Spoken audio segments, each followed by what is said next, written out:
तुम कहते हो कि हैवान है मर्द।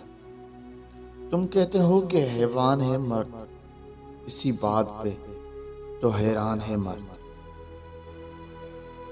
माना गुमराह हो जाता है कभी कभी।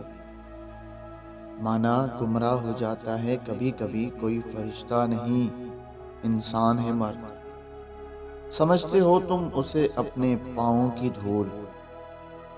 कोई खाक नहीं है, साइबान है मर्द। जिन्होंने तजलील की है ज़माने में, जिन्होंने तजलील की है ज़माने में, उन्हीं की इज्जत का पासबान है मैं। वो बाप है, बेटा है, भाई है और शुरू जिस रूप में भी है एक निगहबान है मर्द।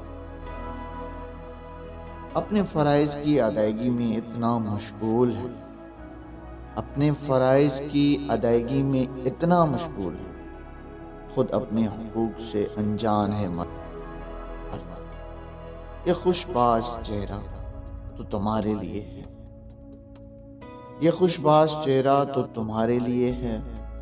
अंदर से बिल्कुल सुनसान है मर्द। मैं कैसे तुम्हें समझाऊं कौन है वो?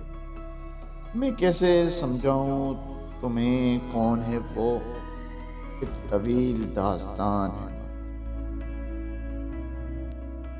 कैसे चंद अशार में बयां कर दूं उसे? एक चलता फिरता दीवान है मर्द। मैं तो बस इतना जानता हूँ, इखलाक का दबिस्तान है मर्द।